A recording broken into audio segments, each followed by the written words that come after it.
কোরআন দিয়ে অধিবেশন শুরু করে একটু পর পতিতালয়কে যখন বৈধতা দেওয়া হয়, মদের বারকে যখন বৈধতা দেওয়া হয়, সুদকে যখন বৈধতা দেওয়া হয়, অশ্লীলতাকে যখন বৈধতা দেওয়া হয়, এতে যে কোরআনের অপমান হয়, অবজ্ঞা হয়, অবমূল্যায়ন হয়, তাচ্ছিল্য হয়, এই ক্ষুদ্র জ্ঞানটাকে ওদের নাই, এতটুকু কমন সেন্স নাই। আর যাদের এতটুকু কমন সেন্স নাই, তারা দেশ চালাতে আসে কোন দুঃখে।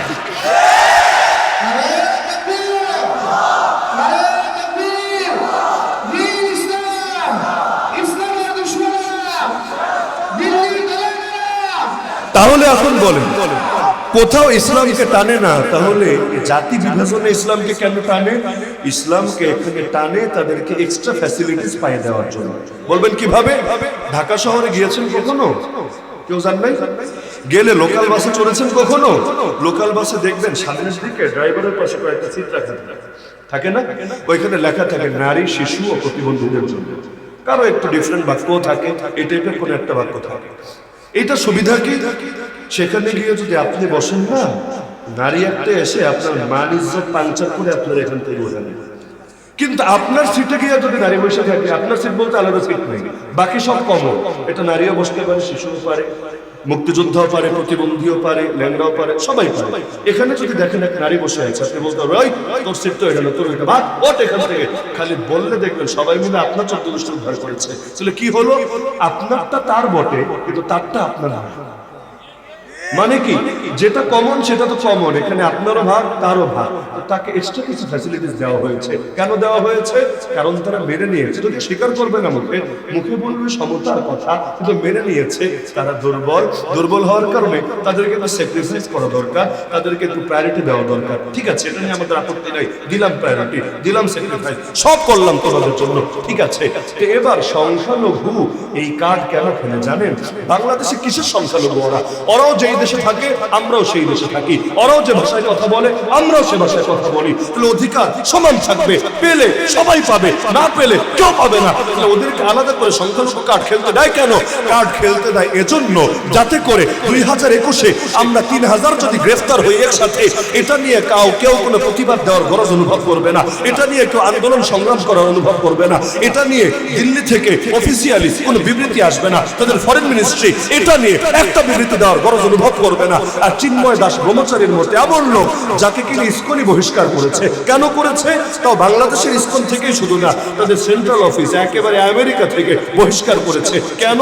মন্দিরের ভেতর শিশুদের সাথে কি জানি করে, এই অভিযোগ আছে। তার মানে দেখেন, এর জন্য ইসকন বহিষ্কার করেছে, আজও পর্যন্ত ঢোকায় নেই।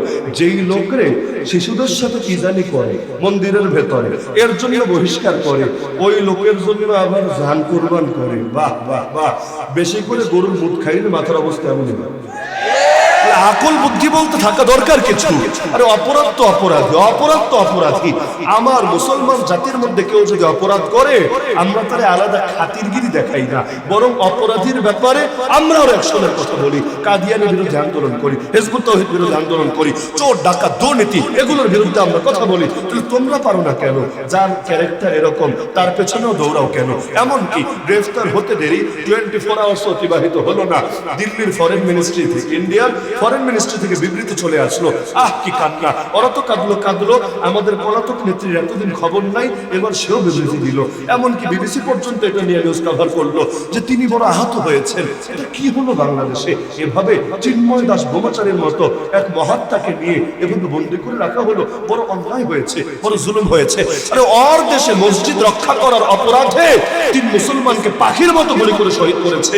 রামের নামে স্লোগান দিতে দিতে মসজিদে ঢুকতে আসছিল, আর মুসলমানরা বাধা দিয়েছে। জয় শ্রীরাম, জয় শ্রীরামের স্লোগান বাইরে গিয়ে দে, আল্লাহর ঘরে আল্লাহু আকবার উচ্চারিত হবে, কোন রামের নামে স্লোগান হবে না।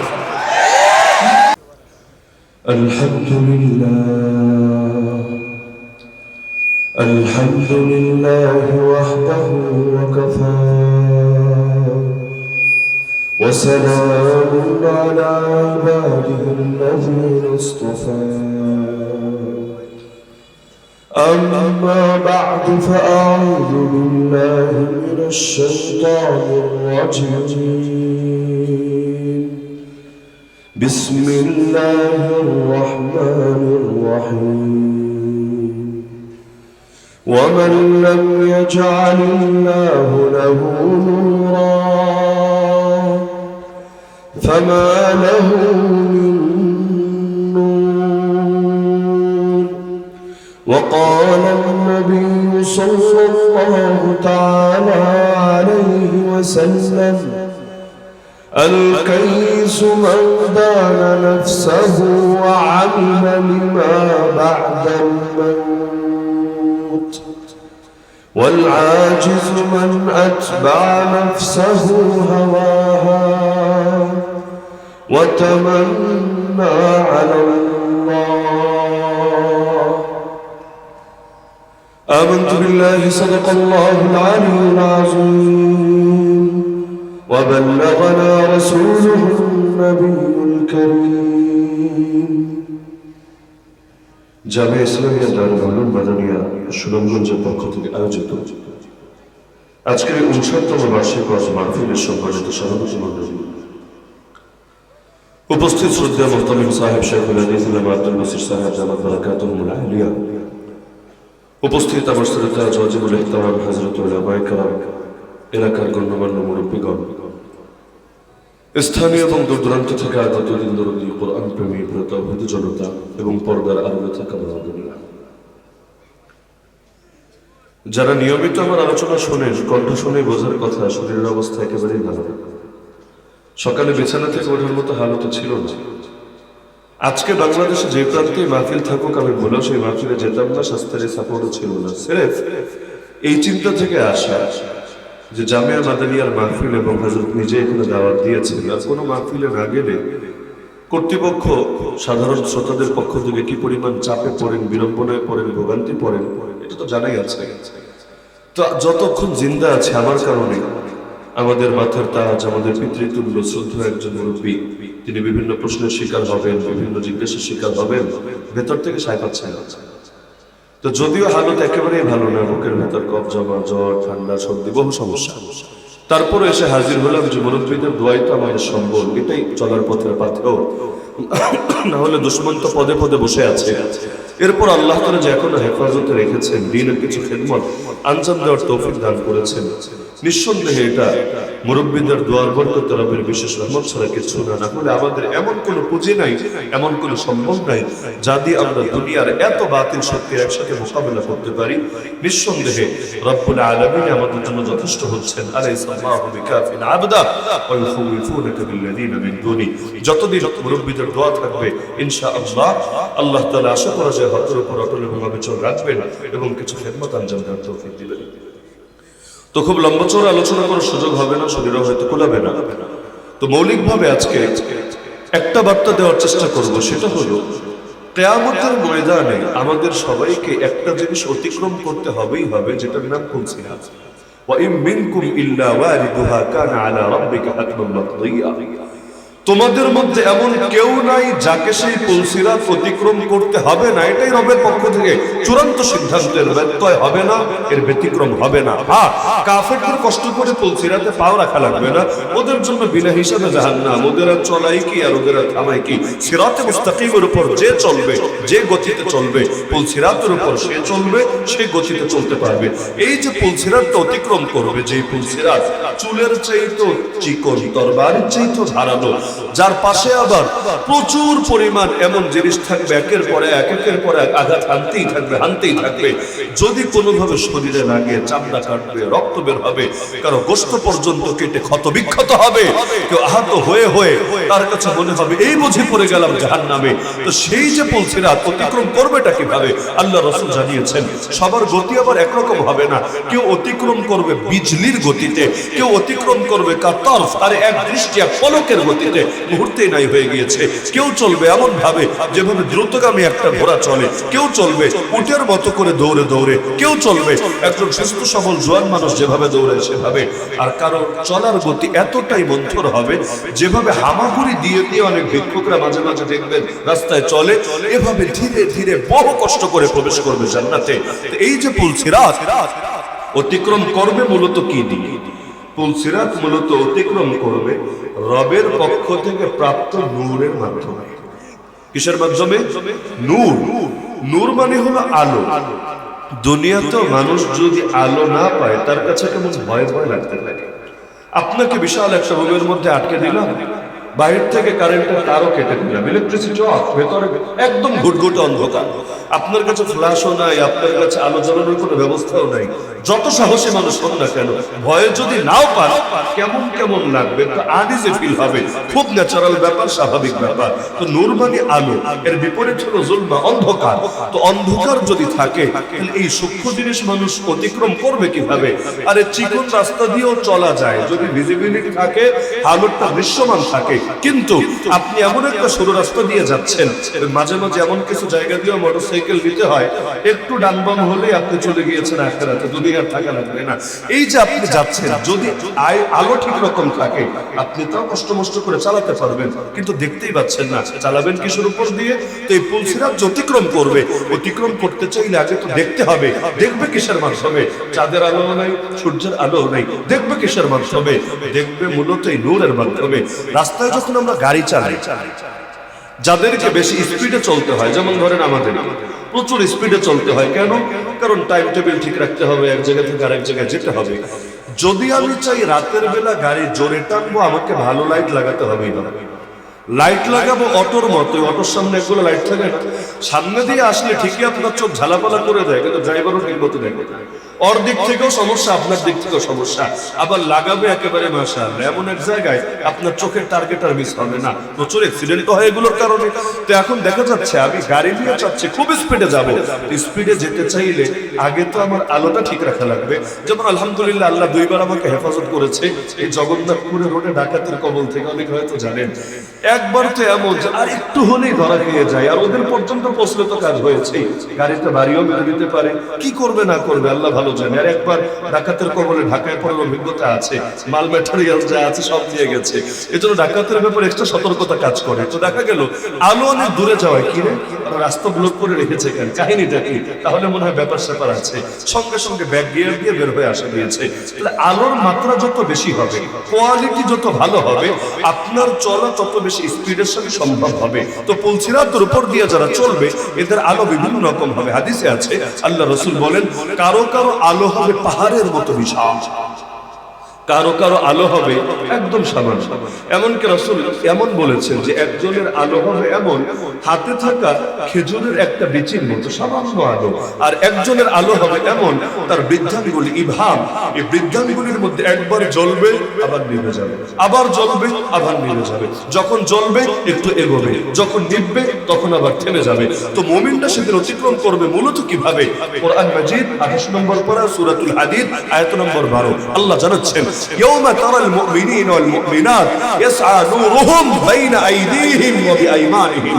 হে নবী, আপনি দেখবেন সেদিন মুমিন পুরুষ এবং মুমিন নারীরা তাদের সামনে দিয়ে এবং ডান পাশ দিয়ে নূর ছুটতে থাকবে।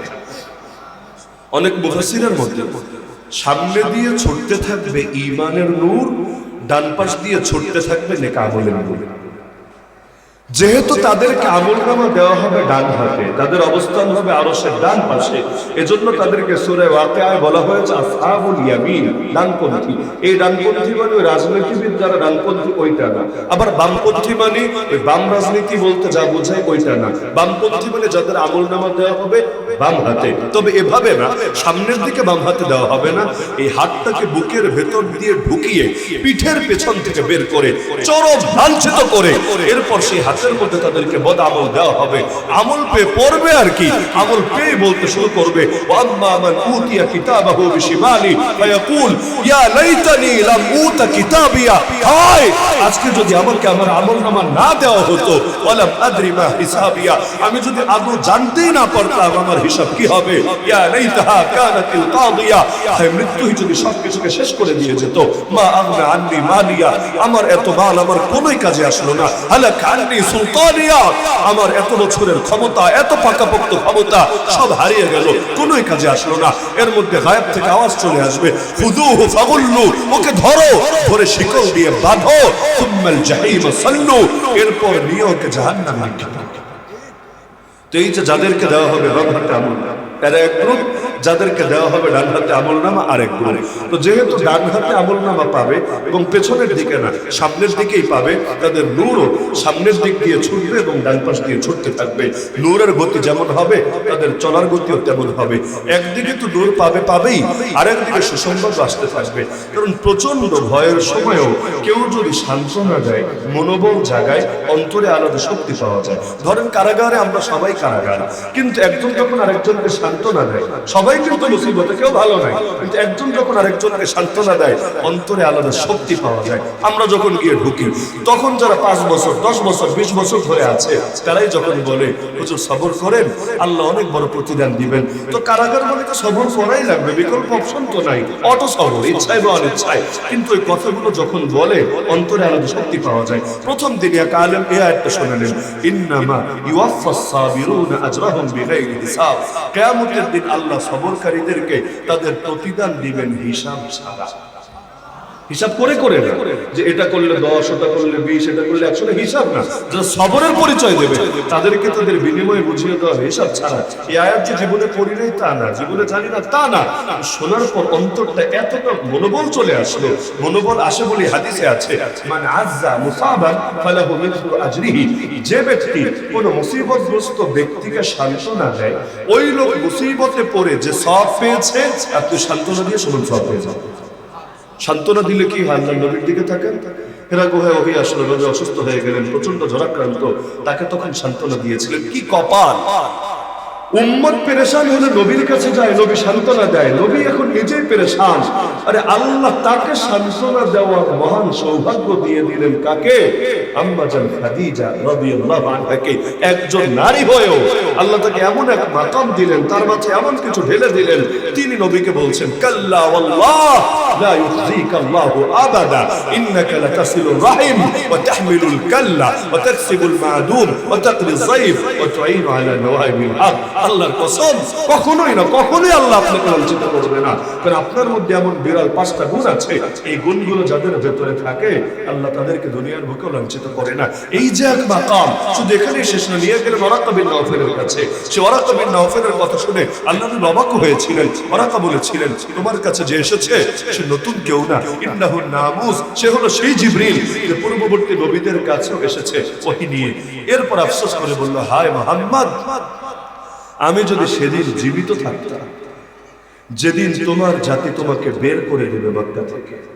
ইয়া লাইতানি লাউ আকুনু হাইয়ান ইয ইখরিজুকা কওমুক। মাত্র প্রথম ওহী আসে, এখনই এই কথা যে আমি যদি সেদিন জীবিত থাকতাম, যেদিন তোমাকে বের করে দেবে মক্কা থেকে। আপনি জীবনে কোনোদিন বক্তৃতা করেন নাই, আজকে প্রথম বক্তৃতা করলেন। আপনাকে এসে এক মুরব্বী বলল, হায় সেদিন যদি আমি জীবিত থাকি, যেদিন তোমারে ধরে নিয়ে কাশিমপুরে ঢুকাবে, মেজাজটা কেমন লাগবে? মাত্র শুরু করলেন, আজকে 5 মিনিট বললেন, এখনই আপনার জেলের ভয় দেখালে কেমন আনিজি লাগবে না? একটু কেমন কেমন লাগবে। আল্লাহ রাসূলকে বলছেন আফসোস করে, হায় সেদিন যদি আমি জীবিত থাকতাম, যেদিন তোমার জাতি তোমাকে বের করবে। নবী অবাক হলেন, আওয়া মুখরিজিয়াহুম, কি বলছেন? আমাকে বের করে দেবে? আর যারা আমাকে মাথার তাজ মানে, চোখের তারা মানে, আল আমিন বলে, as-সাদিক বলে, তারা আমাকে বের করবে। এক বাক্যে বলে দিল, অস্পষ্টতার কিছু নাই। হকের ব্যাপারে অস্পষ্টতা রেখে ধোঁয়াশা রেখে লাভই নাই। এই মাদ্রাসাগুলোতে আমরা যখন আসি, দুনিয়ার পায়ের তলায় লাথি মেরে পিষে দিয়ে আসি। এখানে এই স্বপ্ন দেখে লাভ নাই, এই করব সেই করব, এই কামাবো সেই কামাবো। মাদ্রাসায় যখন আসে দুনিয়ার নিজের হাতে জবাই দিয়ে আসে। এরপর যদি আল্লাহ দেয় তাতে আলহামদুলিল্লাহ, যদি না দেয় তাতে আলহামদুলিল্লাহ। যদি বেলাল হওয়া লাগে তাতেও খুশি, যদি খালেদ বিন ওয়ালিদ হওয়া লাগে তাতেও খুশি। রাদিনা কিসমাতাল জব্বারি ফিনা, রবের সব বন্টনে সব ফয়সালায় খুশি। নারাজির কিছু নাই তো, কে স্বীকৃতি দিল আর কে দিল না, স্বীকৃতির মূলা ধরিয়ে কে কি ফায়দা দিল আর দিল না, এগুলো তো কিচ্ছু আসে যায় না। তোরা দিলে কি আর না দিলে কি? এই মাদ্রাসার গরিব গরিব বাচ্চাদেরকে নাস্তিক বেঈমানরা দাম দিতে চায় না, এরা নাকি সমাজের বোঝা, এরা নাকি সমাজের বিক্লাস। আরে তোদের মতো 2 পয়সা নাস্তিককে দাম দিলে কি আর না দিলে কি? আরে যাকে চিনেছে ফেরেশতা, দেখলে পর্যন্ত ডানা বিছিয়ে দেয়। আরে যার জন্য দোয়া করে গর্তের পিঁপড়া থেকে সমুদ্রের মাছ, জল আর স্থলের প্রতিটা প্রাণী, তাদেরকে তোদের মতো পাপিষ্ঠ, তোদের মতো নরধম 2 পয়সা নাস্তিক বেঈমান সেকুলাররা দাম দিলেও কিচ্ছু আসে যায় না, না দিলেও কিচ্ছু আসে যায় না।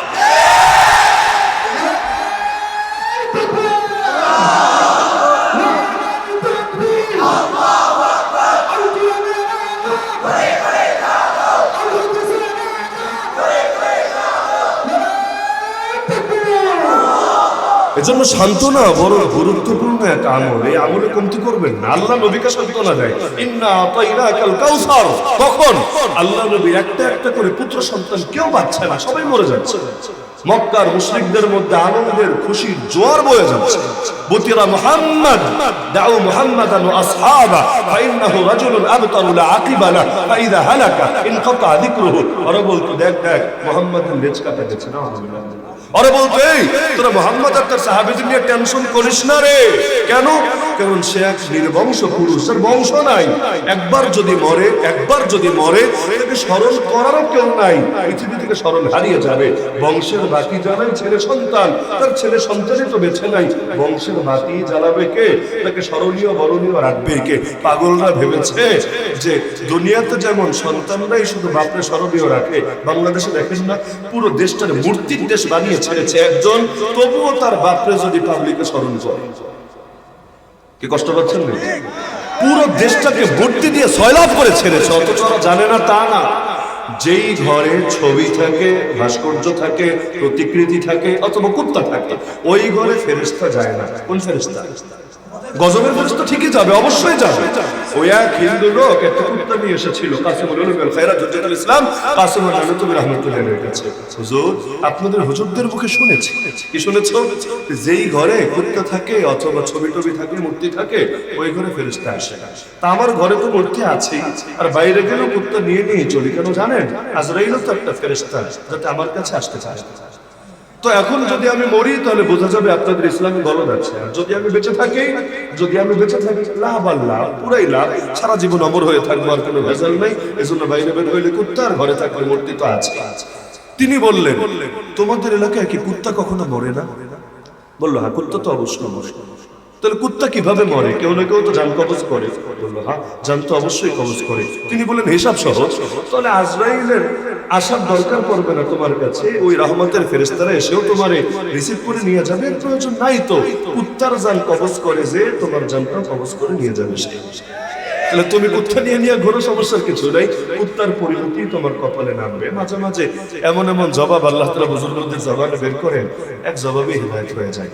এক খ্রিস্টান লোক এসেছে হাফিজ ইবনে হাজার আসকালানী রাহমাতুল্লাহি আলাইহির কাছে, একটা প্রশ্ন করছে। হাফিজ ইবনে হাজার আসকালানীর নাম শুনেছেন? সহিহ বুখারীর সবচেয়ে প্রসিদ্ধ ব্যাখ্যা গ্রন্থের নাম ফাথুল বারী। ওই নামের আগে হাফিজ বলেছি তো, এজন্য একটু চিনাতে হবে আর কি। হাফিজ বললে ভাববো হেফসানে পড়াশোনা শেষ করেছে, হাফিজ সাহেব হয়েছে। এই হাফিজ সেই হাফিজ না, হাদিস শাস্ত্রের ইমাম। ফাথুল বারী হলো সহিহ বুখারীর সবচেয়ে প্রসিদ্ধ ব্যাখ্যা গ্রন্থ। যিনি লিখেছেন তার নামই হলো হাফিজুল হাদিস ইমাম ইবনে হাজার আসকালানী রাহমাতুল্লাহি আলাইহি, যার মৃত্যু 852 হিজরিতে। কত আগে? এখন 1446, তাহলে 852 হিজরি, কত আগের মানুষ। তো তার জামানে একদিন বিকাল বেলা হাঁটতে বের হয়েছে। তো বড় হুজুর যদি বিকালে হাঁটতে বের হয়, অবস্থা কি হবে চিন্তা করেন। সঙ্গে কয়েকজন সাগরেদ সিরিয়াল দিবে, কয়েকজন মরিত যাবে, জুতোটাও খুলে হাতে দিতে পারবে না, কেউ না কেউ জুতা নেওয়ার প্রতিযোগিতা করবে। তিনিও বের হয়েছেন। খ্রিস্টান একটা লোক দৌড়ে এসেছে, যে লোকটা বড় অভাবী, কাজ করতে করতে রোদে পড়তে শরীরের চামড়া কালো হয়ে গেছে, চামড়াগুলো ভাঁজ করে যাচ্ছে, বয়স হয় ধীরে ধীরে ফোল্ড হয়ে যাচ্ছে। এবার বয়স হলে অনেকে ধীরে ধীরে রুকুতে চলে যায় না, এরকম অবস্থা হচ্ছে। এসে প্রশ্ন করছে, হুজুর ও হুজুর, আমার একটা প্রশ্ন আছে। কি প্রশ্ন বলো তো? ছাত্ররাও কান খাড়া করেছে যে অমুসলিম প্রশ্ন করবে, এখন এটা কি আসলে জানার জন্য করবে না পেছ লাগানোর জন্য করবে? আজকাল মাহফিল তো দারুল ইফতা হয়ে গেছে। মাদ্রাসার ফতোয়া বিভাগে বছরে 100টা ফতোয়া যায় না, আর এক এক মাহফিলে শত শত প্রশ্ন আসে। আবার যিনি বসেন তিনি হলেন জামানা শায়েখ গুগল, জামানা শায়েখ ইউটিউব। মানে কি, গুগলটা যাই জিজ্ঞাসা করেন কোনো না কোনো একটা জবাব দিবে, ইউটিউবকে যাই কিওয়ার্ড লিখে সার্চ করেন কোনো না কোনো একটা রেজাল্ট এনে দিবে। তো শাইখুল কুল ফিল কুল আজকাল মাহফিলের মধ্যেই মেলে। কষ্ট করে দারুল ইফতায় ফতোয়া পাঠিয়ে 3 দিন 7 দিন 1 মাস ওয়েট করার কি দরকার আছে? যা জিজ্ঞাসা করবেন সকল প্রশ্নের জবাব মওজুদ আছে, এবং এমন এমন জবাব, এক এক জবাব দিলে এলাকায় 1 মাস করে আগুন জ্বলবে। আবার দেখা যায় এর মধ্যে কিছু প্রশ্ন থাকে জানার জন্য না, জানানোর জন্য। যেমন কিছু এলাকায় গেলেই প্রশ্ন থাকবে, হুজুর নবী কি নূরের তৈরি না মাটির তৈরি? হুজুর সকল ঈদের সেরা ঈদ ঈদে মিলাদুন নবী, এটা মানা যাবে নাকি? অথবা হুজুর নামাজে হাত কই বাঁধতে হবে, উপরে না নিচে? আমিন কয়বার আমিন কিভাবে বলতে হবে, আস্তে নাকি জোরে? রাফিয়া দাইন কয়বার করতে হবে, তাকবীরে তাহরিমার সময় নাকি পরে? এগুলোর জবাব যে প্রশ্ন করেছে সে জানে না তা না, সে জানে। এর ব্যতিক্রমটা শুনলে যে মানবে তাও না, ও যেটা জানে ওইটাই মানবে, এর বাইরে সে মানতে রাজি না। তাহলে কেন প্রশ্ন করেছে? দুইটা যে কোনো এক কারণে হয়তো করেছে। ভাত যেমন একটা দুইটা টিপ দিলে আইডিয়া করা যায়, হুজুরের একটু টিপ দিয়ে দেখে হুজুরকে আমার গ্রুপের প্রোডাক্ট না ওই গ্রুপের প্রোডাক্ট, একটু হুজুরে চেক দেয় আর কি। আর দ্বিতীয় হলো যে সে তো জানে যদি হুজুর তার পক্ষে একটা জবাব দেয় এলাকাটারে কয়দিন গরম করে রাখা যাবে। আর যদি হুজুর তার ব্যতিক্রম কোনো জবাব দেয় তাহলে তার লোকদের বোঝানো যাবে এই হুজুরের বয়ান শুনিস না, এটা ভেজাল। ভাবছিলাম এটা সহি হুজুর, এটা সহি হুজুর না, এটা গলদ হুজুর, এটা এই টাইপের হুজুর, ব্যাস এইগুলোই চলে আছে। তো এখন ছাত্ররাও কান খাড়া করেছে। কি প্রশ্ন করে শুনি তো? তো প্রশ্ন করেছে যে আপনাদের নবী বলেছেন আর দুনিয়া সিজনুল মুমিন ওয়া জান্নাতুল কাফির, দুনিয়া মুমিনের জেলখানা, কাফেরের স্বর্গ। আসলেই তো বলেছেন। তো এখন এই যে হাদিসটা শুনেছি, এখন আমার প্রশ্ন হলো আপনি একবার আপনার দিকে তাকান আর একবার আমার দিকে তাকান। হুজুরকে বলেছে আপনি একবার আপনার দিকে তাকান আর একবার আমার দিকে তাকান। দুনিয়া যদি মুমিনের জেলখানাই হতো আপনি থাকার কথা আমার জায়গায়, আর যদি কাফেরের স্বর্গই হতো আমি থাকার কথা আপনার জায়গায়। আপনার কত সুখ আর সুখ, কাজ টাজ করা লাগে না, খাদেম খুদ্দামের অভাব নাই, মুরিদানের অভাব নাই। আর আমার দেখেন জীবনটাই তেজপাতা, কাজ করতে করতে শেষ। এখন কি রিয়েলিটি মানবো নাকি আল্লাহ রাসূলের হাদিস মানবো? কারণ নবীরা তো মিথ্যা বলে না জানি, আবার যেটা বাস্তবতার সাথে মিলে না সেটা কিভাবে মানি আমি তো বুঝতে পারছি না যে কি করবো, এখন কি করা উচিত। তো হাফেজ ইবনে হাজার আসকালানী রাহমাতুল্লাহ জবাব দিলেন, প্রশ্নে যে যুক্তি নাই তা না, যুক্তি কিন্তু অবশ্যই আছে। এবং এই খটকা আপনাদেরও কারো কারো ভেতরে থাকতে পারে। হ্যাঁ, দুনিয়া মুমিনের জেলখানা কথা ঠিক, কাফেরের বালাখানা কথা ঠিক, কিন্তু কই দুনিয়ায় কি কাফের হলেই সবাই সুখী নাকি আর মুসলমান হলেই সবাই কষ্টে নাকি? মানেটা কি? তো ব্যাখ্যা তো বহুভাবেই করা যায়। আল্লাহ তাআলা তার জবানে এমন এক ব্যাখ্যা বের করলেন, সুবহানাল্লাহ। তিনি বললেন আল্লাহ তাআলা মুমিনদের জন্য জান্নাতে যেই মহা নিয়ামত প্রস্তুত করে রেখেছে, যা কোনো চোখ দেখেনি, কোনো কান শোনেনি, কোনো অন্তরে কোনোদিন কল্পনা আসে নাই। আরে এক হুরের কথা চিন্তা করলে তো মাথায় ধরবে না যে 70 ধাপ কাপড় পরার পরও এই 70 ধাপ কাপড় অতিক্রম করে, চামড়া অতিক্রম করে, রক্ত অতিক্রম করে, গোশত অতিক্রম করে, হাড্ডি অতিক্রম করে, হাড্ডির ভেতরে মগজ দেখা যাবে। এটা যে কেমন সৌন্দর্য বোঝার কোনো জ্ঞান আমার নাই, আপনার থাকলে থাকতে পারে।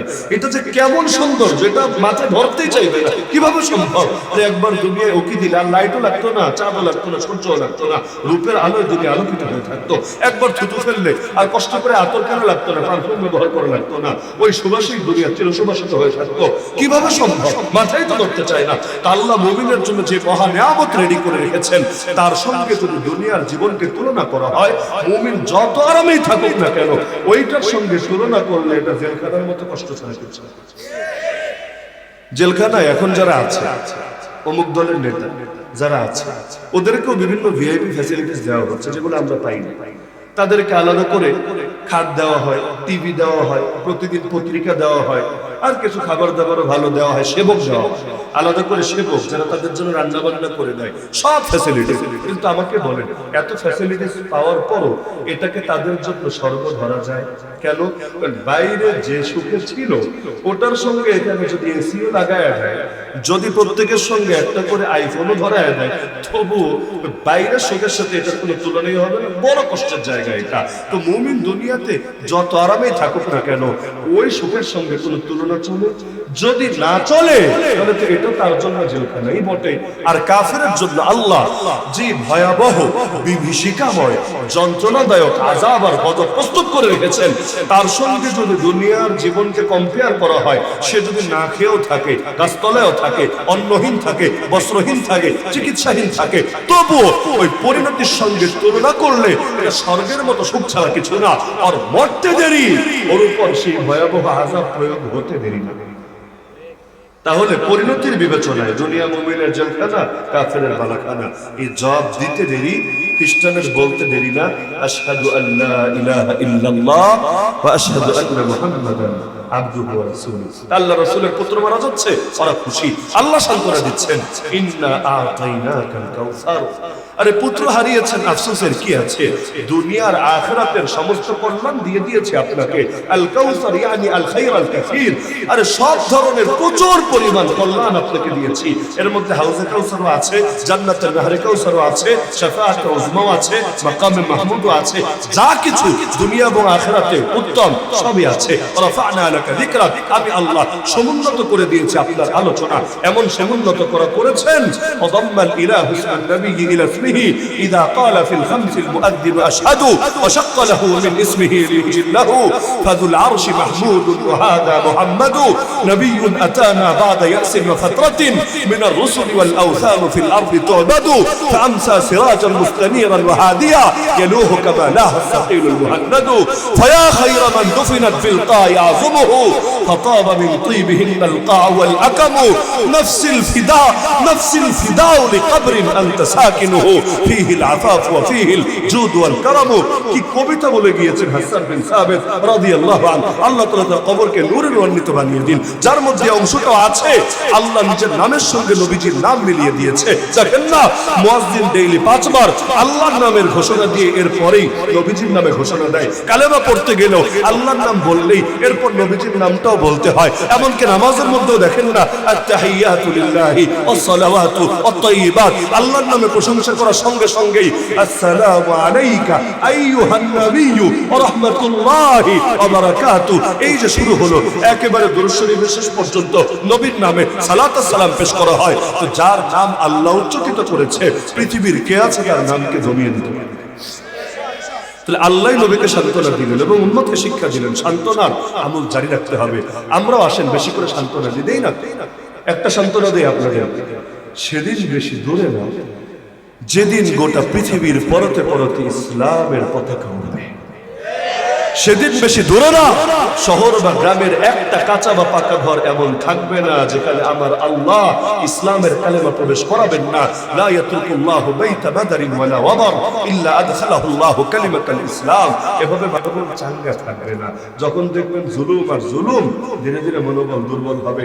কিন্তু মনোবল বাড়ানোর জন্য সান্ত্বনা দিতে হবে। তো তারাও তো পেরেশানিতে, ওই মনে আছে তো পুলসিরাতে যাচ্ছে, পেরেশানি না, ফেরেশতারা সান্ত্বনা দিবে, আরে টেনশন নিও না, জলদি জলদি জলদি আসো, বুশরাকুমুল ইয়াওমা জান্নাত, তোমাদের জন্য সুসংবাদ হলো এমন সব জান্নাত তাজরি মিন তাহতিহাল আনহার, যার তলদেশ দিয়ে নহর নালা প্রবাহিত হবে। কোনটা মধুর, কোনটা মদের, কোনটা দুধের। মদ খেলেও সমস্যার কিছু নাই, না মাথা ঘুরবে না মাতলামি আসবে, সেই মদ বড় মজার মদ।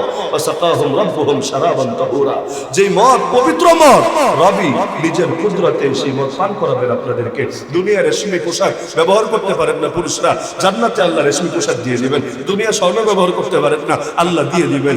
দুনিয়ায় 2 বিয়ে করতে পারেন না, আল্লাহ তাআলা অন্তত 72টা দিয়ে দিবেন ইনশাআল্লাহ। টেনশনের কিছু নাই, খালি কয়টা দিন ওয়েট করতে হবে।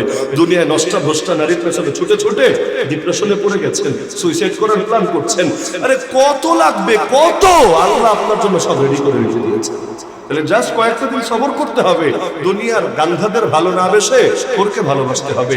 দুনিয়ার জীবনকে মহব্বত না করে শাহাদাতকে মহব্বত করা শিখতে হবে। আল্লাহুম্মা রযুকনি শাহাদাতান ফি সাবিলিক। ফেরেশতারা বলবে, আসো, জান্নাতের সুসংবাদ তোমাদের জন্য, খালিদিনা ফিহা, চিরকাল থাকবা। পালানো লাগবে না, সরা লাগবে না, বের করে দেওয়া হবে না। এমন না 16 বছর থাকবা এরপর টাটা গুড বাই দিয়ে দেওয়া হবে না, কোনো গুড বাই হবে না, চিরকাল থাকবে এখানে। জান্নাতে যাওয়ার পর আল্লাহ মৃত্যুকে এনে জবাই করে দিবেন। এরপর বলবেন, ইয়া আহলাল জান্নাহ খুলুদুন লা মাউত, এ জান্নাতীরা চিরস্থায়ী তোমরা, কোনো মরণ আসবে না আর তোমাদের কাছে। তো মরণ যদি না আসে টেনশনের কি আছে, শুধু ভোগ করতে থাকো। যালিকা হুয়াল ফাউজুল আযীম, এটাই হবে মহাসফলতা। এই তো গেল মুমিনদের চ্যাপ্টার। এখন মুনাফিকদের কি হবে? কাফের তো গেল বিনা হিসেবে জাহান্নামে, মুমিন তো চলতে শুরু করেছে পুলসিরাত দিয়ে। মুনাফিকদের কি হবে? ওদেরও তো কিছু একটা হতে হবে। তো মুনাফিকদের অবস্থা হবে এমন, প্রাথমিকভাবে অনেক মুফাসসিরের মতে প্রাথমিকভাবে আল্লাহ তাদেরকেও নূর দিবেন। তারা তো নূর পেয়ে মহা খুশি। কেন? এই দুনিয়ার মতো আখিরাতেও মনে পার পেয়ে গেছে, কেউ টের পায় না। কেউ যে টের পায় নাই যে আমাদের মধ্যে ভেজাল আছে। আমরা যে আসলে এক দাবি মুখে করে অন্তরে আরেকটা লালন করি। দেশে মুখের মধ্যে হলো দেশপ্রেম আর দেশপ্রেম আর দেশপ্রেম, মুখের মধ্যে গণতন্ত্র আর গণতন্ত্র আর গণতন্ত্র, আর দিলের মধ্যে হলো বিদেশ প্রেম আর বিদেশ প্রেম, আর গণতন্ত্রের নামে ভুয়াতন্ত্র আর ভুয়াতন্ত্র। মুখে চলে একটা, দিলে চলে আরেকটা। তো দুনিয়া যেভাবে ধোকা দিয়ে দিয়ে থাকে, আরে আমাদেরকে যদি ক্ষমতায় আনো, বাংলাদেশ চলবে মদিনা সনদ দিয়ে। শুনলেই তো আমাকে ভালো লাগে, কাজ করে। আরে মদিনায় যেতে পারি নাই, যদি দেশটা এক টুকরা মদিনায় হয়ে যায়, মজার মজা।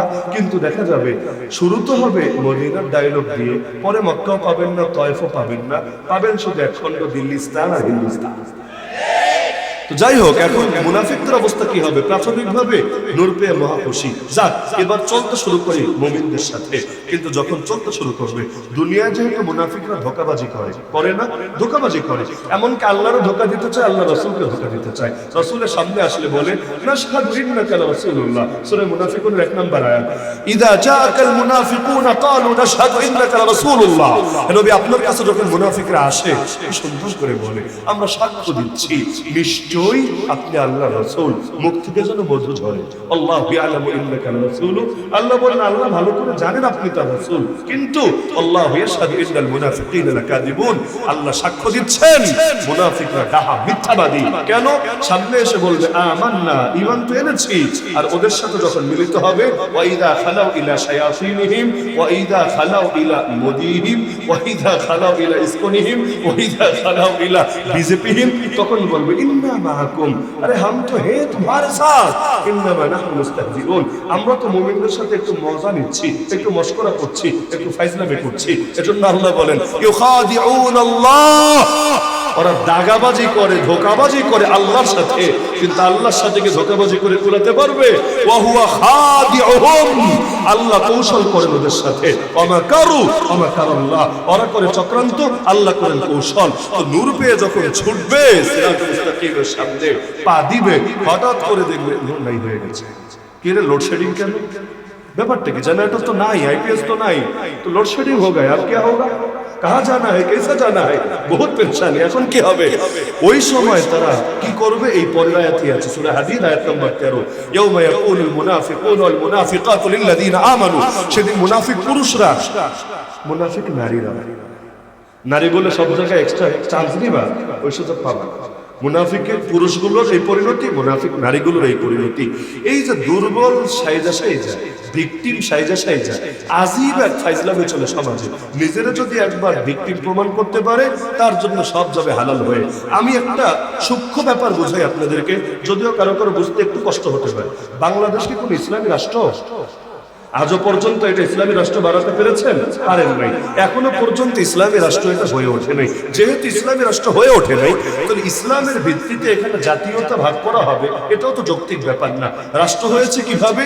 একদল বলে বাংলাদেশি জাতীয়তা, একদল বলে বাঙালি জাতীয়তা। আরো কাঁচা করে বললে যে এটা পালিয়েছে, ওরা বলে বাঙালি জাতীয়তা। এজন্য স্লোগানও জয় বাংলা। আর যারা আসার স্বপ্ন দেখছে এবং নতুন করে লামাকাজি টোল প্লাজা টোল চালু করেছে, আরো বিভিন্ন জায়গায় খাওয়া দাওয়া রাস্তাঘাট খুলছে, আবার অনেকে ভালো ভালো খেদমত আঞ্জাম দিচ্ছে, মিলে জিলে আর কি। তো এরা আবার বাংলাদেশ জিন্দাবাদ ওই কথাটা বলে কেন? বাংলাদেশি জাতীয়তা আর বাঙালি জাতীয়তা একটা ব্যাখ্যা পার্থক্য আছে না? বাংলাদেশি জাতীয়তা মানে এই দেশ কেন্দ্রিক জাতীয়তা, এই ভৌগোলিক সীমারেখা কেন্দ্রিক জাতীয়তা। তার মানে এই দেশের মধ্যে যারা থাকে, তারা সিলেটের হোক, তারা পাহাড়ের হোক, তারা যেখানের হোক না কেন, তারা সবাই একটা জাতি। যারাই বাংলাদেশি তারা সবাই একটা জাতি, যারা বাংলাদেশি না তারা আরেকটা জাতি। যেমন ধরেন আপনি এই বিবেচনায় বলতে পারেন বিহারিরা আছে বাংলাদেশে, মিরপুরে আছে, মোহাম্মদপুরে আছে, সৈয়দপুরে আছে। এই সিলেট সৈয়দপুর না, সৈয়দপুর যেটা রংপুরের মধ্যে। তো এইরকম বহু জায়গায় দেখবেন লেখা আছে ওই বিহারি ক্যাম্পে। আমি নিজে গত সপ্তাহে দেখেছি লেখা আটকে পড়া পাকিস্তান। আজও পর্যন্ত কি লেখা? আটকে পড়া পাকিস্তান। তো যদি বাংলাদেশি জাতীয়তার কথা বলেন, তাহলে সংখ্যালঘু বললে এদেরকে বলা যেতে পারে। এরকম আরো যারা যারা আছে, যারা বাংলাদেশি না, বাংলাদেশই না, আটকে পড়ে হোক অথবা যে কোনো কারণে হোক আছে, এদেরকে সর্বোচ্চ সংখ্যালঘু বলা যেতে পারে। আর যদি বাঙালি জাতীয়তার কথা বলেন, যেটা আমাদের পলাতক নেত্রী বলতো, বাঙালি জাতীয়তা মানে যারা বাংলা ভাষায় কথা বলে সবাই এক জাতি, যারা বাংলা ভাষায় কথা বলে এক জাতি, আর যারা অন্য ভাষায় কথা বলে তারা আরেক জাতি। এই বিবেচনায় দেখলে পাহাড়িদেরকে সংখ্যালঘু বলা যেতে পারে, কারণ পাহাড়িরা বাংলায় কথা বলে না, ওরা যে কি বলে কিচ্ছু বুঝি না, এটাকে বলি দিল না গালি দিল, ভালো বললো 14 গোষ্ঠী উদ্ধার করলো, বুঝি না, তো ওদেরকে বললে বলা যেতে পারে সংখ্যালঘু। কিন্তু দুই ব্যাখ্যার কোনো ব্যাখ্যা, আমি আগেই বলেছি ব্যাপারটা সূক্ষ্ম, তো মাথায় গেঁথে রাখেন, দুই ব্যাখ্যার কোন ব্যাখ্যা অনুসারে হিন্দুকে, খ্রিস্টানকে, বৌদ্ধকে, অন্য ধর্মের লোকদেরকে সংখ্যালঘু বলা যায় না। যদি এই রাষ্ট্র ইসলামী রাষ্ট্র হতো, ইসলামের ভিত্তিতে জাতীয়তা হতো, ইসলামের ভিত্তিতে জাতীয়তা হলে সব মুসলমান এক জাতি, সব অমুসলিম অন্য জাতি, তখন বলতে পারতেন ওরা সংখ্যালঘু এবং ওদের জন্য এই ব্যাপারগুলো প্রযোজ্য। যেহেতু ইসলামের ভিত্তিতে জাতীয়তা ওরা এখনো অফিসিয়ালি মানে নাই, এটাকে সংবিধানের অন্তর্ভুক্ত করে নাই, তাহলে মাঝখানে কোন জায়গায় ধর্ম টানতে রাজি না। রাজনীতিতে ধর্ম ওদের পছন্দ না, অর্থনীতিতে পছন্দ না, বিচারাচারে পছন্দ না, আইন কানুনে পছন্দ না, সভ্যতায় পছন্দ না, সংস্কৃতিতে পছন্দ না, শিক্ষা দীক্ষায় পছন্দ না, বিনোদনে পছন্দ না, এমনকি পারিবারিক আইনও পছন্দ না। এই এক জায়গায় পছন্দ হয় কোন দুঃখ, এটা তো আমার বুঝে ধরে। কোনো না কোনো ব্যাপার আছে নাকি নাই? আরে আছে নাকি নাই? কারণ এক জায়গায় পছন্দ করবেন আরেক জায়গায় করবেন না কেন? সংসদ অধিবেশন শুরু হয় কোরআন তেলাওয়াত দিয়ে। আমি কি ভুল বলছি? বাংলাদেশ সংসদ অধিবেশন শুরু করে কি দিয়ে? পরে অবশ্য অন্যগুলো পরে, প্রথমে আল্লাহর দিয়া শুরু করে, বাংলা অনুবাদ সহকারে পড়ে, এরপর বাইবেল, গীতা, ত্রিপিটক অন্যগুলো পড়ে। সবাই খুশি রাখতে হবে না?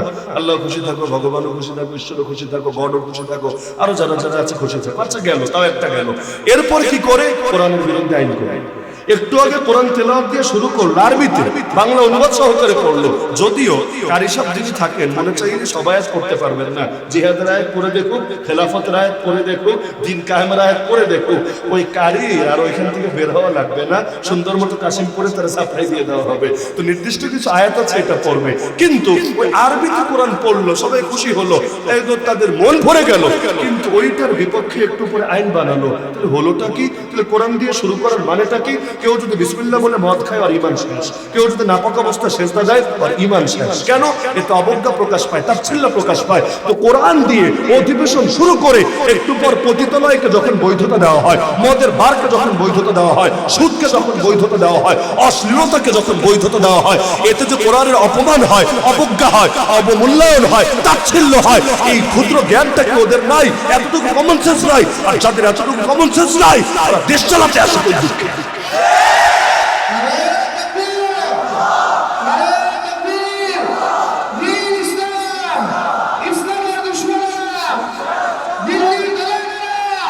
তাহলে এখন বলেন, কোথাও ইসলামকে টানে না, তাহলে জাতি বিভাজনে ইসলামকে কেন টানে? ইসলামকে এখানে টানে তাদেরকে এক্সট্রা ফ্যাসিলিটিস পাইয়ে দেওয়ার জন্য। বলবেন কিভাবে? ঢাকা শহরে গিয়েছেন কখনো? কেউ জান নাই? গেলে লোকাল বাসে চড়েছেন কখনো? লোকাল বাসে দেখবেন সামনের দিকে ড্রাইভারের পাশে কয়েকটা সিট রাখা থাকে না? ওইখানে লেখা থাকে নারী, শিশু ও প্রতিবন্ধীদের জন্য। কারো একটু ডিফারেন্ট বাক্য থাকে, এই টাইপের কোনো একটা বাক্য থাকে। এইটা সুবিধা কি? সেখানে গিয়ে যদি আপনি বসেন না, নারী একটা এসে আপনার মান ইজ্জত পাঞ্চার করে আপনার এখান থেকে উঠে নেবে। কিন্তু আপনার সিটে গিয়ে যদি নারী বসে থাকে, আপনার সিট বলতে আলাদা সিট নেই, বাকি সব কমন। এটা নারীও বসতে পারে, শিশুও পারে, মুক্তিযোদ্ধাও পারে, প্রতিবন্ধীও পারে, ল্যাংড়াও পারে, সবাই পারে। এখানে যদি দেখেন এক নারী বসে আছে, আপনি বলতে পারেন তোর সিট তো এটা না, তোর এটা ভাগ ওঠ এখান থেকে। খালি বললে দেখবেন সবাই মিলে আপনার 14 গোষ্ঠী উদ্ধার করেছে। তাহলে কি হলো? আপনারটা তার বটে, কিন্তু তারটা আপনার না। মানে কি?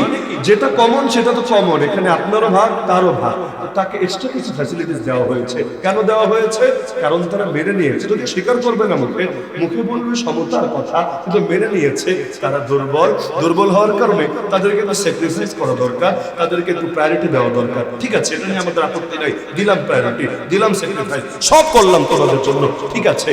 এবার সংখ্যালঘু এই কার্ড কেন ফেলে জানেন? বাংলাদেশে কিসের সংখ্যালঘু? ওরাও যেই দেশে থাকে, আমরাও সেই দেশে থাকি। ওরাও যে ভাষায় কথা বলে, আমরাও সে ভাষায় কথা বলি। তাহলে অধিকার সমান থাকবে, পেলে সবাই পাবে, না পেলে কেউ পাবে না। তাহলে ওদেরকে আলাদা করে সংখ্যালঘু কার্ড খেলতে দেয় কেন? কার্ড খেলতে দেয় এজন্য যাতে করে 2021-এ আমরা 3000 যদি গ্রেফতার হই একসাথে, এটা নিয়ে কেউ কোনো প্রতিবাদ দেওয়ার গরজ অনুভব করবে না, এটা নিয়ে কেউ আন্দোলন সংগ্রাম করার অনুভব করবে না, এটা নিয়ে দিল্লি থেকে অফিসিয়ালি কোনো বিবৃতি আসবে না, তাদের ফরেন মিনিস্ট্রি এটা নিয়ে একটা বিবৃতি দেওয়ার গরজ অনুভব করবে না। আর চিন্ময় দাস ব্রহ্মচারীর মধ্যে এমন লোক যাকে কিনা ইসকনই বহিষ্কার করেছে। কেন করেছে?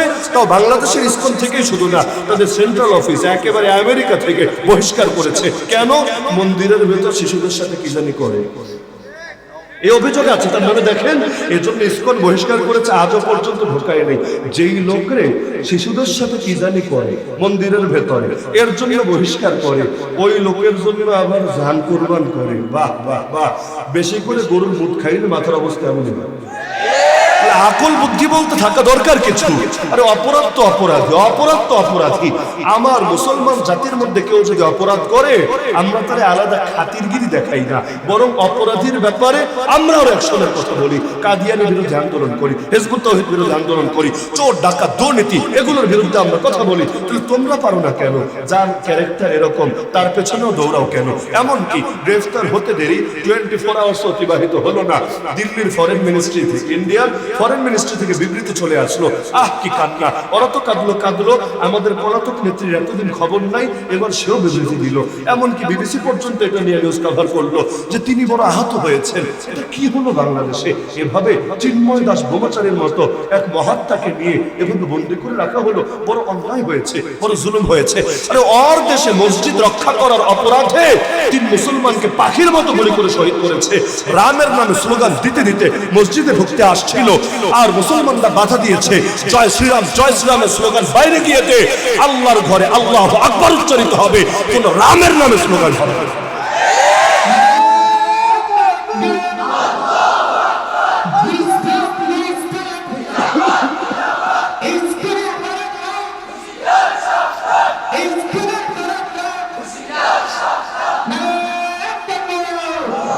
তো এটা তো স্বাভাবিক কথা, আল্লাহর ঘরে আল্লাহর নামের বরকত উচ্চারিত হবে, দ্বিতীয় কারো হবে না। মুসলমান বাধা দিয়েছে, এভাবে রামের নামে স্লোগান দিতে দিতে আল্লাহর ঘরে ঢুকতে পারবে না। পুলিশ বিনা বিচারে জায়গায় ফায়ার করেছে। আরে তাদের সেই ফায়ারে কারণে 3 জন মুসলমান স্পট ডেড হয়েছে। আজও পর্যন্ত তাদের সরকার ভুল স্বীকার করে নাই, একটা বিবৃতি দেওয়ার গরজ অনুভব করে নাই। তোমার দেশে সংখ্যালঘু মরে, এটা নিয়ে তোমার মায়া কান্না নাই। আর আরেক দেশে সংখ্যালঘু তাকে গ্রেফতার করে সুনির্দিষ্ট অপরাধের কারণে, তার নামে অভিযোগ এবং মামলা থাকার কারণে, সেটা নিয়ে তোমার আর ঘুম হয় না। ব্যাপারটা কি রে ভাই? তাহলে তো আর বুঝতে বাকি থাকে না খেলা কি চলে। এই হুজুরদেরকে গালি দিত, এরা নাকি পাকিস্তান পন্থী। হুজুররা 1 বছর 2 বছর 3 বছর জেল খেটে আসলো, পাকিস্তান কোনো বিবৃতি দিল না, বুঝতে বাকি থাকলো না এই গালিটা ভুয়া। আর তোমাদের ঢুকতে দেরি, বিবৃতি আসতে দেরি না, কি বুঝবে তোমরা কি পন্থী? কিছু বোঝা যায় না কি যায় না? তাহলে সংখ্যালঘু মাথায় গেঁথে রাখেন, যতদিন পর্যন্ত এই ধর্মীয় বিভাজনের ভিত্তিতে, ধর্মীয় জাতীয়তার ভিত্তিতে সংখ্যালঘু কার্ড খেলতে দিবেন বাংলাদেশে, ততদিন পর্যন্ত হিন্দুত্ববাদী আগ্রাসন বাংলার জমিনে থামাতে পারবে না। হিন্দু ধর্ম থাকুক, কোন সমস্যার কিছু নেই, সমস্যার কিছু নাই। হিন্দু ধর্ম অরাজনৈতিক, হিন্দুত্ববাদ রাজনৈতিক। হিন্দুত্ববাদ একটা জঙ্গিবাদ। আমি দায়িত্ববোধের সাথে বলছি, হিন্দুত্ববাদ নাকি জঙ্গি খালি মুসলমানই হয়? মুসলমান ধর্মের নামে সন্ত্রাস করে, জঙ্গি। তো ইসরায়েল কি করে? মুসলমান ধর্মের নামে মানুষ মারে, জঙ্গি। তো ইসরায়েল কি করে বেটা? আমেরিকা মারতে মারতে শেষ করে দিল, সে জঙ্গি হলো না? আফগানিস্তানের এই মধ্যে মুজাহিদরা প্রতিরোধ করলো, মুক্তির লড়াই করলো, তারা জঙ্গি হয়ে গেল। চশমার আয়না পাল্টাও, তোমার চশমা ঠিক নাই, তোমার চশমা ঠিক নাই বলে তোমার চশমায় অপরাধীর অপরাধী দেখো না, আর মাজলুমরা অপরাধী দেখতে ভুল করো। তাহলে হিন্দুত্ববাদী খেলা যদি থামাতে চান, ওদের আগ্রাসন থেকে নিজেকে বাঁচাতে চান, ওরা যে সংখ্যালঘু না এটা তুলে ধরতে হবে।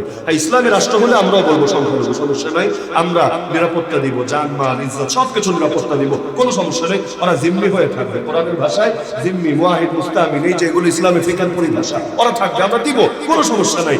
এখনো যেহেতু এখানে ইসলাম জিন্দা হয় নাই, সুতরাং বাংলাদেশে জাতীয়তার কথাই বলে যেমন বিএনপি বলে, আর বাঙালি জাতীয়তার কথাই বলে যেমন মিনিট বলে, দুই ব্যাখ্যার কোন ব্যাখ্যা অনুসারেই এদেরকে সংখ্যালঘু বলার সুযোগ দেখি না।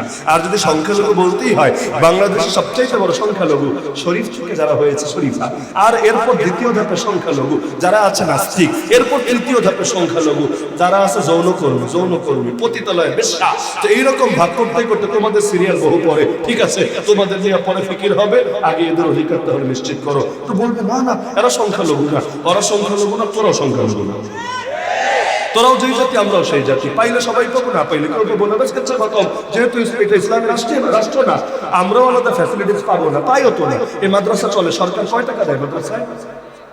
আরে ভাই, এই যে কততম মাহফিল, 59তম, 59 বুঝেন? বাংলাদেশের বয়স কত? 53। তো 59 মানে কি? এটা বাংলাদেশ সৃষ্টি হওয়ার আগ থেকে চলছে এই মাদ্রাসা। সরকার কয় টাকা দিয়েছে? 2-4 টাকা দিয়েছে না? দিয়েছে? দেয় নাই। আমাদের তো এক্সট্রা ফ্যাসিলিটিস আমরা পাই না, আমরা চাইও না। আমরা কারো নুনো খেতে চাই না, কারো গুণ খেতে চাই না। আমরা আল্লাহর খাবো, আল্লাহর গুণ রাখবো, ব্যাস। আমাদের দুনিয়ার কারোটা এক্সট্রা করে খাওয়া লাগবে। কষ্ট পাচ্ছেন নাকি? আমি কথা বললে একটু কষ্ট পেতেই পারেন, সমস্যার কিছু না। এবং এই কষ্টের জন্য আমি ক্ষমা চাইবো না, আমি বলবো দিলের চিকিৎসা করে নিয়েন, কষ্ট লাগবে না ইনশাআল্লাহ। এটা ভাবার কারণ নাই, লাস্টে বলবো না মাফ করে দিয়েন, কারণ যদি দিলে কষ্ট থাকে না, মাফ চাইবো কেন? আপনার দিলে ভেজাল আছে, জং অনেকদিন ধরে পড়লে 1-2 ঘষায় যায় না, একটু ঘষাটা বেশি দেওয়া লাগে। তো এখন মুনাফিকরা কি করবে? তারা মুমিনদেরকে বলবে, কষ্ট পাচ্ছে, মুমিনদেরকে বলবে উনজুরুনা নাকতাবিস মিন নূরিকুম। উনজুরুনা 2 অর্থ, ইনতাজিরুনা আও উনজুরু ইলাইনা, 2 অনুবাদ। 1 নম্বর হলো মুনাফিকরা মুমিনদেরকে বলবে, লেডি মুনাফিকও বলবে, আবার জেন্টস মুনাফিকও বলবে, উভয় শ্রেণী বলবে। কি বলবে? মুমিনদেরকে। 1 নম্বর ব্যাখ্যা অনুসারে আমাদের জন্য একটু অপেক্ষা করো, বেশি লাগবে না, একটু কয়েকটা মিনিট, কয়েকটা সেকেন্ড আমাদের জন্য একটু অপেক্ষা করো। কেন? আমরাও তোমাদের আলো থেকে আলো নিয়ে আমরাও একবার হোক। কারণ আপনার কাছে লাইট আছে, আরেকজনের কাছে লাইট নেই, তাহলে আপনি কিন্তু তার সাথে চললে স্বাভাবিক মনে হয়, এটা ঝামেলা মনে হয় না। তো এখন বিপদে যদি একজন আরেকজনের জন্য ওয়েট করে, সেও তার সঙ্গী হতে পারে। যেমন নেত্রী যখন পালাচ্ছিল, দরবেশ বাবা গাড়িতে করে তার কাছে যাচ্ছিল, কিন্তু দরবেশ বাবা, দরবেশদের এমনি কাছে রাখতে হয়। পীর বুজুর্গ দরবেশের দোয়া সারা জীবন চলে নাকি? আমরাও তো মনে করি যে দরবেশদের দোয়া যতদিন থাকবে ইনশাআল্লাহ জিন্দেগিটা খুব সুন্দরভাবে কাটবে। দরবেশ আসছিল মুরিদের কাছে, একসাথে যাবে বলে, কিন্তু দেখা গেল হঠাৎ করে মুরিদা উড়াল দিয়েছে। কেন? যার না জানি পাবলিক ধরে ফেলে, নিজে বাঁচলে বাপের নাম। তো দরবেশের সিরিয়াল তো আরো পরে, বেঁচে থাকলে পরে দেখা হবে। পরবর্তীতে বেচারা দরবেশের কি পরিণতি হলো, লুঙ্গির মধ্যে পর্যন্ত বাথরুম করে দিল। এই ঘটনা সবাই জানেন না? তাহলে এই যে দেখা যায় যে তারা বলবে একটু অপেক্ষা করো আমাদের জন্য, তোমাদের সোহবত থেকে আমরা আলো নেব। দ্বিতীয় ব্যাখ্যা হলো একটু তাকাও, একটু নজর দাও আমাদের দিকে, আমরা তোমাদের নূর থেকে নূর সংগ্রহ করব। 2 ব্যাখ্যার যেই ব্যাখ্যাই নেন, আমি 2 অনুবাদই করে দিলাম, 2 অনুবাদের যেই অনুবাদই নেন। এবার আমাদের কয়েকজন ভাই কষ্ট পেতে পারেন যারা একটু অন্য টাইপের চিন্তা ভাবনা লালন করে। কি কষ্ট? অনেকে ভাবে আল্লাহ ওয়ালাদের সোহবতে কোনো বরকত নাই, আল্লাহর ওয়ালিদের নজরে কোনো নূর নাই। ভাবে না? কেমন লোক নাই সমাজে? বহুত আছে। আল্লাহ ওয়ালাদের সোহবতে কোনো বরকত নাই, আল্লাহ ওয়ালিদের নজরে কোনো নূর নাই। তারা এবার এর ব্যাখ্যাটা করেন তো। মুনাফিকরা মুমিনদেরকে বলবে, আমি 2 অনুবাদই করে দিয়েছি, আমাদের জন্য একটু অপেক্ষা করো, আমরা তোমাদের নূর থেকে উপকৃত হব।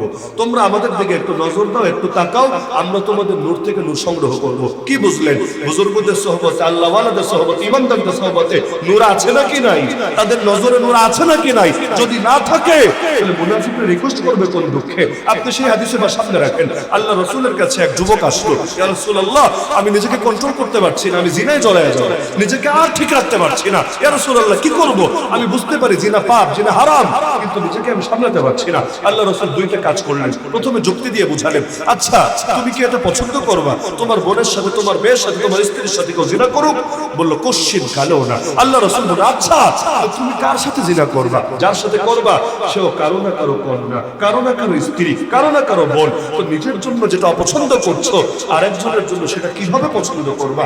কিন্তু এরপর মূল কাজটা করলেন, আল্লাহ রাসূল তার হাত মুবারক সেই সাহাবীর বুকের উপর বুলিয়ে দিলেন।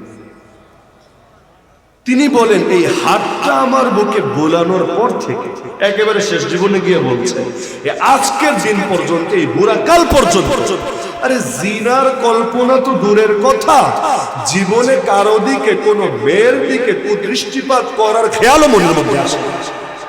যে নিজেরা কন্ট্রোল করতে পারছে না নবীজির হাতে কি ছিল, খালি হাত বোলাতে দেরি, তার দিল থেকে সব ওয়াসওয়াসা বের হতে দেরি না। তো হাতে কিছু ছিল না, কি ছিল না? যদি না থাকে এটা কেন হলো? চেহারার মধ্যেও তো কিছু থাকে, যদি না থাকে এই হাদিসের অর্থ কি? নবী বলেন তোমাদের সর্বোত্তম সঙ্গী যার ভেতরে তিনটা গুণ থাকে। এক নম্বর গুণ মাইয়ুযাক্কিরুকুমুল্লাহ রুয়াতুহু, যাকে দেখলে আল্লাহর কথা মনে পড়ে। এজন্য আল্লাহ রাসূলের চেহারা দেখে এক মুশরিক বলে উঠেছিল, আরে আমার দিল বলে, আমার দিল বলে। এই চেহারা কোনো মিথ্যাবাদীর চেহারা হতেই পারে না। সে যেহেতু নিজেকে নবী দাবি করে, এই দাবি ভুল হতেই পারে না। চেহারা দেখে বলছে, কি আছে চেহারায়? আরে নবী মুসা, তাকে সামনে দেখার পর ফেরাউন মারলো না কেন? ইতিপূর্বে তাকে মারার জন্য কত নিষ্পাপ শিশুকে হত্যা করলো, এবার তার শত্রু, তার এনিমি তার সামনে কিল করলো না কেন? বাধা কোথায়? আল্লাহ বলেন ওয়ালকাইতু আলাইকা মাহাব্বাতাম মিন্নি, মুসা তোমার উপরে আমার বিশেষ মহব্বত ঢেলে দিয়েছি। চেহারায় এমন মহব্বত, দূর থেকে দুশমনী করা যায়, সামনে এসে আর করা যায় না। ওমর রাদিয়াল্লাহু আনহু খুতবা দিচ্ছেন, মদিনার মসজিদে মিম্বারে দাঁড়িয়ে হঠাৎ চিৎকার করে উঠলেন, ইয়া সারিয়া আল জাবাল, ইয়া সারিয়া আল জাবাল, এ সারিয়া পাহাড় পাহাড় পাহাড়। সবাই অবাক, সারিয়া কই আর ওমর কই? সারিয়া আছেন যুদ্ধের ময়দানে, তিনি যুদ্ধের কমান্ডার। এটা মদিনা থেকে বহু বহু বহু দূরে। তো মনে করেন আমি আছি সিলেটে, আপনি আছেন সুনামগঞ্জে, ডাক দিচ্ছেন আমাকে, লোকে হাসবে করে কি? তো এই যুগে একটা যুক্তি থাকে, হয়তো টেলিফোন চালু, মোবাইল চালু, ওয়্যারলেস চালু, অথবা কোনো মাধ্যম আছে। ওই যুগে কিছুই নাই, ডাকে কিভাবে? ওই বাহিনী যখন ফিরে আসলো, জিজ্ঞাসা করলো অলৌকিক কিছু ঘটেছে? বললো হ্যাঁ, আমরা তো আরেকটু হলে শত্রুর ঘেরাওয়ে পড়েই যেতাম, যুদ্ধে হারতাম, কচু কাটা হতাম। হঠাৎ কাউকে দেখছিলাম না, কিন্তু ওমরের আওয়াজ শুনতে পেলাম। ওমর পাহাড় পাহাড় বলছে, বুঝলাম কি বলছে আমাদেরকে। পিছিয়ে আসলাম পাহাড়ের দিকে, পাহাড়কে পেছনে রেখে লড়াই করলাম।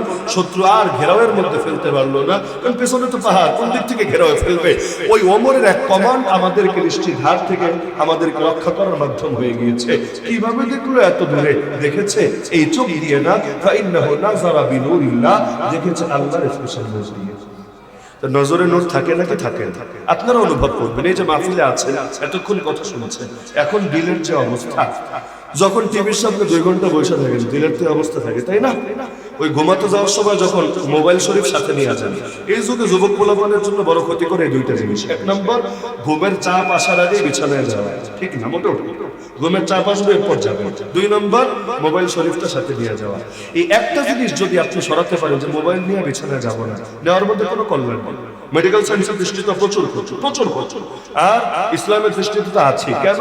মোবাইল নেওয়ার পর ভাববে একটু নোটিফিকেশনটা চেক দিই, একটু 2-1টা মেসেজ আসলো কিনা একটু চ্যাট হিস্ট্রিটা চেক দেই। ওই যে চেক দিতে ঢুকলেন, কোন ফাঁকে 2 ঘন্টা 3 ঘন্টা শেষ, খবর নাই।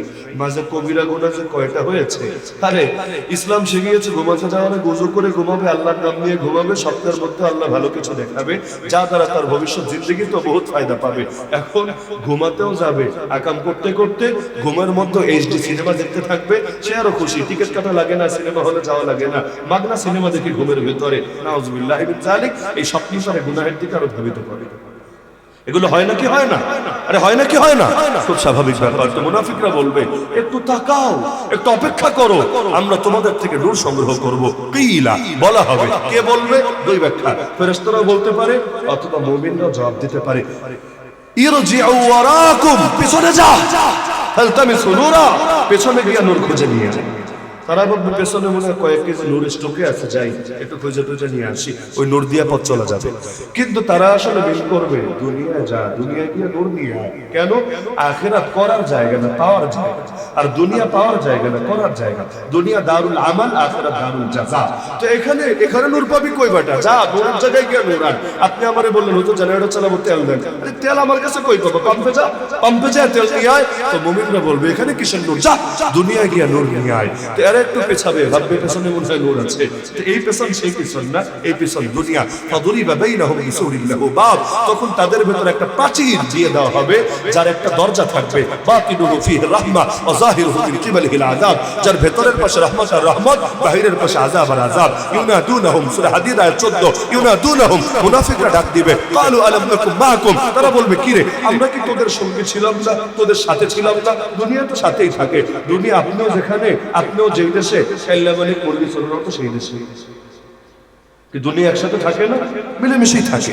তারা বলবে আমরা কি তোদের সাথে ছিলাম না?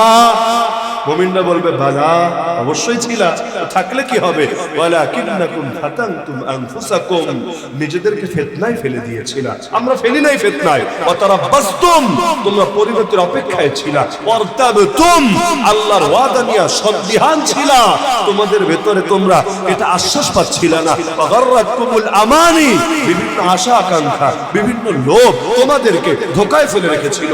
হাত্তা জা আমরুল্লাহ, এভাবে একসময় মৃত্যু চলে আসলো। ওয়া গাররাকুম বিল্লাহিল গারুর, আল্লাহর ব্যাপারে শয়তান তোমাদেরকে বড় ধোঁকায় ফেলে রেখেছিল। তো কিয়ামতের দিন এই হবে মুনাফিকদের পরিণতি। অবশেষে আলো নাই, যাওয়ার জায়গাও নাই, দেয়ালও দিয়ে দেওয়া হয়েছে। এবার তাদেরকে লাঞ্ছিত হয়ে জাহান্নামে যেতে হবে। তা আমরা যেহেতু পার হবই নূর দিয়ে, তো নূর হাসিল করব কিভাবে? নূর হাসিল করার হাতে গোনা কয়েকটা উৎস বলে আমি আলোচনা শেষ করব। আগে বোঝেন যে নূর কি কি আছে। আমার আগে খানসা হুজুর মানে নূরের প্রসঙ্গটা একটু টেনেছেন, ওইটার সাথে আমি অ্যাড করে দিচ্ছি এই কথাটা। যেমন নবী নূর, অবশ্যই নূর। এই নূর শুনে অনেকে অনুবাদ করে নূরের তৈরি। এবার শোনেন, কোরআনে একটা সূরা আছে, সূরা নূর 18 নম্বর পারায় আল্লাহকে জানানো হয়েছে কোরআনে, আল্লাহু নূরুস সামাওয়াতি ওয়াল আরদ, আল্লাহ হলেন আসমান আর জমিনের নূর। এর অর্থ কি? আল্লাহ নূরের তৈরি। বাক্য বুঝতে পারছেন? কোরআনে বলা হয়েছে আল্লাহ আসমান আর জমিনের নূর। এই আয়াত কি সত্য নাকি মিথ্যা? কোরআনে যেহেতু আছে অবশ্যই সত্য। কোরআনে আল্লাহকে নূর বলা হয়েছে নাকি হয় নাই? হয়েছে। এর মানে কি আল্লাহ নূরের তৈরি? যদি বলেন তৈরি, তো আল্লাহ তো আর খালেক থাকে না, আল্লাহ মাখলুক হয়ে যায়। আচ্ছা, নূর শব্দ দেখলে নূরের তৈরি, ওই তৈরি শব্দটা আমাদের এরা খুঁজে পায় কোথায়? আমার তো বুঝে আসে। বেশি বেশি জিলাপি খাইলে মাথার মধ্যে জিলাপির প্যাচ হয়ে যায়। এটা একটা স্বাভাবিক ব্যাপার, যে যা খায় তার প্রভাব পড়বে। আমরা বেশি বেশি মাছ খাই, মাছের ভাতে বাঙালি।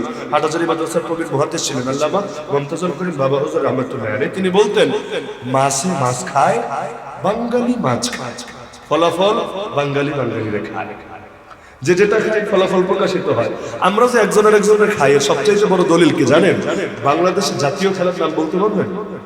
হ্যাঁ, তো মাশাআল্লাহ সবাই জানে। বাংলাদেশের জাতীয় খেলার হাডুডু, হাডুডু, হাডুডু, কাবাডি, কাবাডি, কাবাডি। যেই দেশের জাতীয় খেলাই হাডুডু আর কাবাডি, ক্রিকেট না, ফুটবল না, কারাতে, কুংফু, হাডুডু আর কাবাডি। জাতীয় খেলার মধ্যে জাতীয় স্বভাব প্রকাশিত হয়, স্বাভাবিক।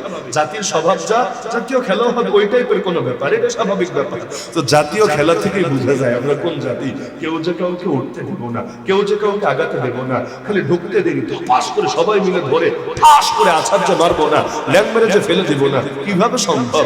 আমাদের জাতীয় খেলাই তো হাডুডু, জাতীয় খাবারই তো আমাদের মাছে ভাতে বাঙালি, গোস্তে ভাতে বাঙালি বলে না, বয়লারে ভাতে বাঙালি বলে না, মাছে ভাতে বাঙালি। সেটা স্বাভাবিক, যে যা খায় তার মধ্যে তা প্রকাশিত হয়। এই যে পার্শ্ববর্তী রাষ্ট্রে ওরা মহিষ বেশি খাইতে খাইতে অবস্থা মহিষের মতো হয়ে গেছে। এখন এটার আলামত ওদের মধ্যে প্রকাশিত থাকে। তা আমাদের ভাইয়েরা বেশি বেশি জিলাপি খেতে খেতে জিলাপির 2.5 প্যাচ মাথার মধ্যে পড়ে গেছে।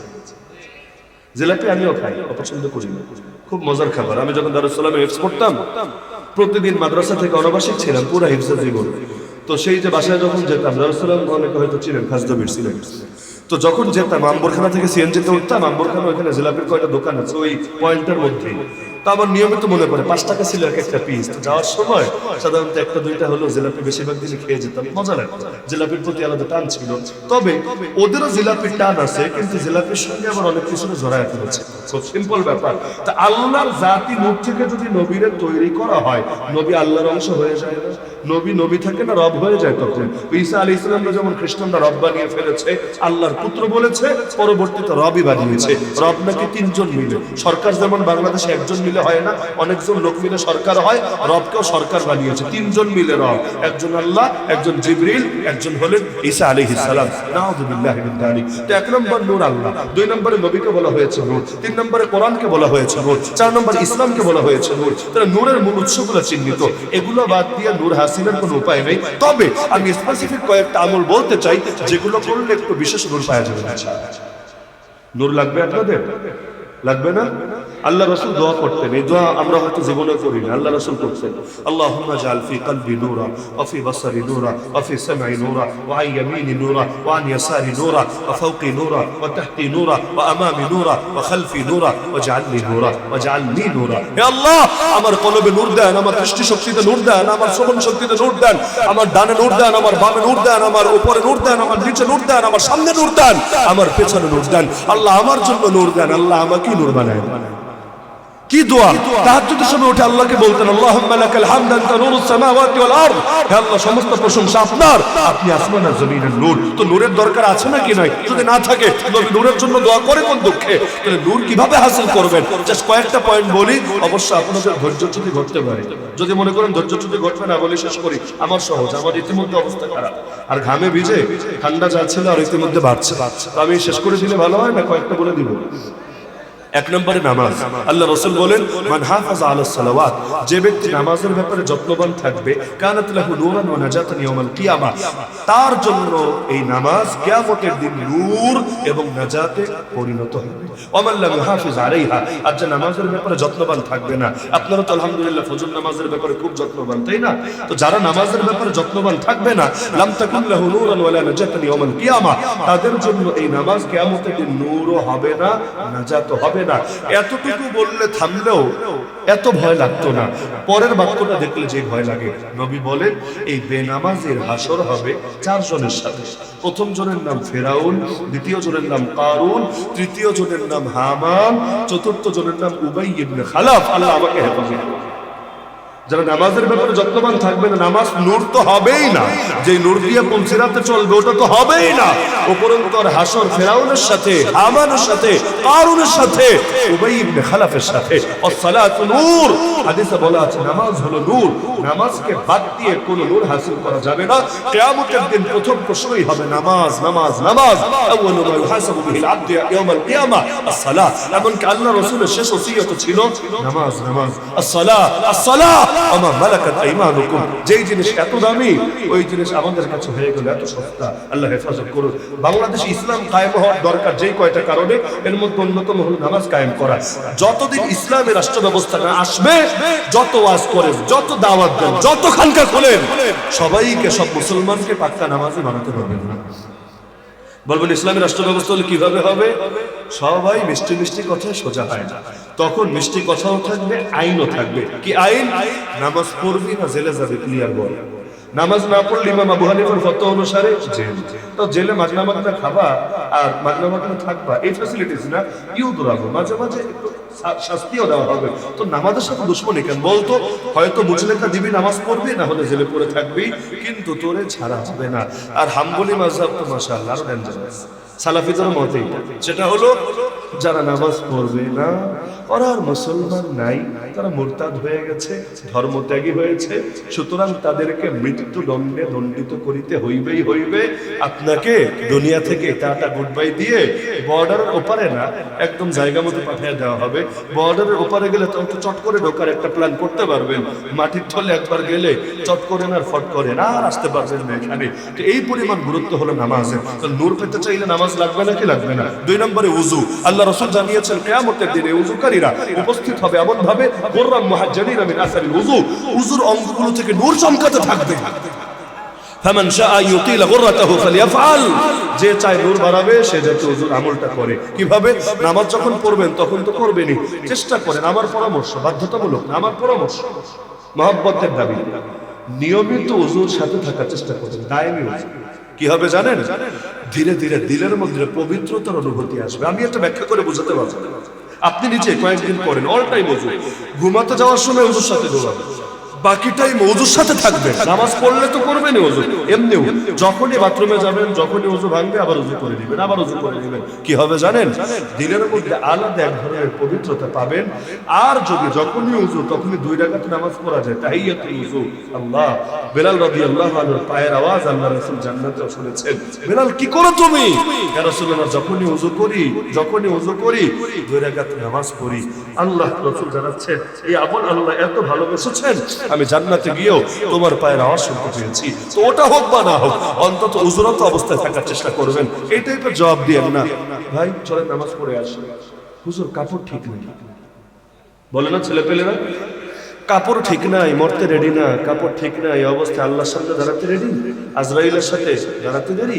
আজরাইল যদি আসে উযু করার সময় দিবে না কাপড় চেঞ্জ করার সময় দিবে। আল্লাহ হেফাজত করুন। 2 নম্বর আমল হলো উযু। 3 নম্বর আমল কোরআন তেলাওয়াত। করেন তো নিয়মিত, তাই না? আল্লাহ হেফাজত করুন। এমন এক দেশে থাকি অধিকাংশ মানুষ কোরআন পড়তেই পারে না, লজ্জার বিষয়। এই দেশে এত পরিমাণ কওমে মাদ্রাসা আছে, দ্বিতীয় কোনো দেশে এমনটা খুঁজে পাওয়া মুশকিল ব্যাপার।